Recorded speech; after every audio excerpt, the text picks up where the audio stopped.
بالله من شرور أنفسنا ومن سيئات أعمالنا من يهده الله فلا مضل له ومن يضلل فلا هادي له ونشهد أن لا إله إلا الله وحده لا شريك له ونشهد أن محمدا عبده ورسوله أما بعد أعوذ بالله من الشيطان الرجيم بفضل بسم الله الرحمن الرحيم ربنا الذي أعطى كل شيء خلقه ثم هدى صدق الله العليم. கண்ணியத்திற்குரிய அல்லாஹ்வின் நல்லடியார்களே, சகோதரர்களே, ஹஜ்ரத்னா மூஸா நபி அலைஹிஸ்ஸலாத்து வஸலாம் அன்னவர்கள் அவர்களுக்கு அல்லாஹ் கற்றுக் கொடுத்த ஒரு துஆ இது. ரப்புன அல்லதி அஅதா குல்ல ஷைஇன் ஹல்கஹு ஸும்ம ஹதா. எங்கள் இறைவன், ஃபிரௌனிடத்தில் அவங்க சொன்னாங்க, எங்கள் இறைவன் யார் என்று சொன்னால் ஒவ்வொரு பொருளுக்கும் அதற்கான அமைப்பை வழங்கி பின்னர் அதற்கு உண்டான நேரான வழியை காட்டி கொடுத்தானே அவன்தான் எங்கள் இறைவன் என்பதாக இந்த செய்தியை ஃபிரௌனிடத்தில் சொல்லுமாறு எல்லாம் வல்ல இறைவன் ஹஜ்ரத்னா மூஸா நபி அலைஹிஸ்ஸலாத்து வஸலாம் அன்னவர்களுக்கு அல்லாஹ் கற்றுக் கொடுக்கிறான். இப்ப இதை ஏன் அல்லாஹ் சொல்றான் அப்படின்னு சொன்னா, அல்லாஹ்வினுடைய வல்லமையை இந்த உலக மக்கள் புரிந்து கொள்ளணும். அது மட்டுமல்லாமல் அல்லாஹ்வை மறுக்கக்கூடிய அந்த ஃபிரௌனிடத்துல அல்லாஹ் என்பவன் யார் என்பதை அவன் விளங்கிக் கொள்ளணும். அல்லாஹ்வினுடைய தன்மை என்ன, அவனுடைய ஆற்றல் என்ன என்பதை மக்கள் விளங்கணும் என்கின்ற நோக்கத்துல இந்த செய்தி அல்லாஹ்வை சொல்லிக் கொடுக்கிறான். மூஸாவை நீங்க போய் சொல்லுங்க, அல்லாஹ் என்பவன் என்னுடைய இறைவன் சாதாரணமானவன் அல்ல. அவன் இந்த உலகத்துல படைத்தது மட்டும் அவனுடைய நோக்கம் அல்ல. அவன் எதையெல்லாம் படைத்தானோ படைத்த அந்த ஒவ்வொரு படைப்பினங்களுக்குமே அதற்கு உண்டான அமைப்பு என்ன. மனிதன் என்று சொன்னால் அவன் எந்த அமைப்புல இருக்கணும், விலங்குகள் அது எந்த அமைப்புல இருக்கணும், பறவைகள் அது எந்த அமைப்புல இருக்கணும் என்கின்ற எல்லா விதமான படைப்பைகளையும் படைத்தது மட்டுமல்லாமல் அதற்கு உண்டான அமைப்பை வழங்கி அதற்கு உண்டான பாதைகளை அல்லாஹ் வழிவகுத்து காட்டியிருக்கிறானே அவன் தான் இறைவன். நீ இறைவன் சொல்றிய, உனக்கு அவன் சொன்னானே அனரப்புக்கும் லாலா, நான் தான் இறைவன் என்பதாக சொன்னானே. அல்லாஹ் மிகவும் சிறந்தவன், படைப்பதிலும் சரி பாதுகாப்பதிலும் அல்லாஹ்வே மிகவும் உயர்ந்தவனாக இருக்கிறான்.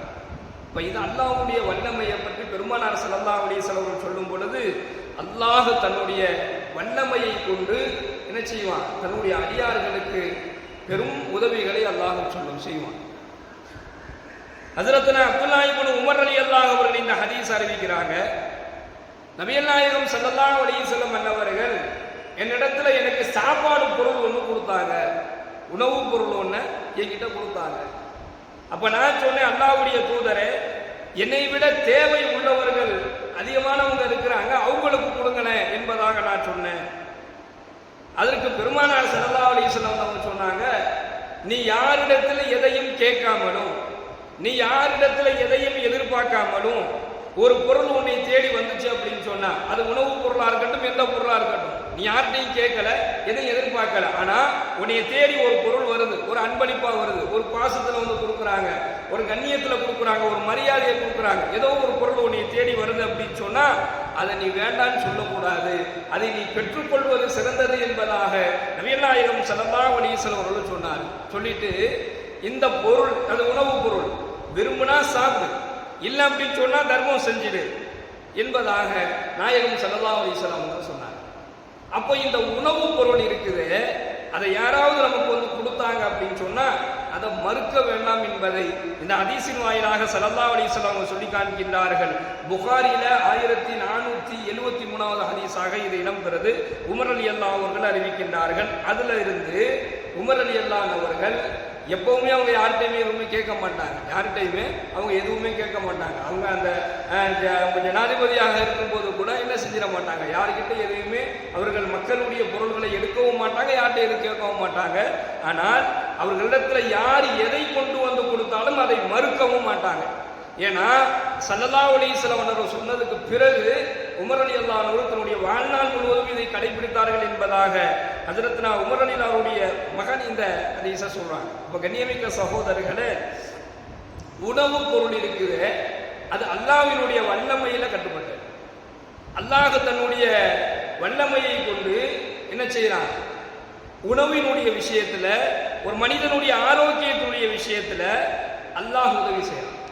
தானாக வருவதை வாங்கிக் கொள்வது அல்லாஹ்வுடைய நாட்டம். அது தானாக ஒரு பொருள் வருது அப்படின்னு சொன்னா அது அல்லாஹ்வுடைய நாட்டத்தில் உள்ளது, அது அல்லாஹ்வுடைய வல்லமை. ஆனா யாருக்கு அல்லாஹ் விரும்புறானோ அவங்களுக்கு என்ன செய்வான், ஒரு பொருளை தேடி கொண்டு போய் அவர் எதிர்பார்த்திருக்க மாட்டார், அவர் கேட்க மாட்டார். இப்ப துஆவுலையும் நாம் எடுத்துக்கிட்டோம்னா, எங்கள் இறைவா நாங்கள் எதிர்பார்க்காத திசைகளிலிருந்து எங்களுக்கு நீ ரிஸ்கை வழங்குவாயாக அப்படின்னு நம்ம துஆ கேட்போம். எனக்கு பணம் கொடு, பொருள் கொடு, வசதி வாய்ப்பு கொடு என்பதாக கேட்பதை விட நம்ம இப்படிதான் கேட்கணும், இறைவா நான் எதிர்பார்க்காத திசையிலிருந்து எனக்கு நீ என்ன செய்ய, உன்னுடைய ரிஸ்க்குகளை வழங்குவாயாக என்பதாக நம்ம துஆ செய்யறோம். அப்போ இதெல்லாம் அல்லாஹ்வுடைய வல்லமையில கட்டுப்பட்டது, அல்லாஹ்வுடைய நாட்டம். யாருக்கு அல்லாஹ் நாடுறானோ அவங்களுக்கு அல்லாஹ் கொடுப்பான், யாருக்கு அல்லாஹ் நாடுறானோ அல்லாஹ் அவங்கள்ட்ட எடுத்துக்குவான். ஆனா கொடுப்பதும் எடுப்பதும் அல்லாஹ்வுடைய கையில இருக்குது. ஆனா உணவு இருக்குது, உணவு கிடைப்பது இருக்குது. ஒரு உணவு நமக்கு கிடைப்பது அல்லது அந்த உணவை நாம் உண்ணுவது, சாப்பிட்ட அந்த உணவு ஜீரணமாக ஆகுவது, சாப்பிட்ட அந்த உணவை கொண்டு பசி தீருவது, அதன் மூலமாக உடலுக்கு பலம் கிடைப்பது, இதெல்லாம் அல்லாஹ்வுடைய வல்லமை. இன்னைக்கு எவ்வளவு பேர் உணவு சாப்பிட்றோம், உணவு சாப்பிடக்கூடியவர்களை பார்க்கிறோம், அது செரிமானம் ஆக மாட்டேங்குது. அவர் உணவு சாப்பிட்ட உடனே செரிமானம் ஆகிறதுக்கு அவர் மருந்து சாப்பிடணும். அந்த மருந்து சாப்பிடாம விட்டுட்டாங்கன்னா அந்த உணவு அவருக்கு என்ன செஞ்சிடும், விஷமாக மாறுது, அவர் உடலுக்கு எதிராக மாறுது, அவருடைய நோய்க்கு அது காரணமாக மாறுகிறது. அப்போ பலத்திற்காக வேண்டி உணவை சாப்பிடுகின்றார்கள்.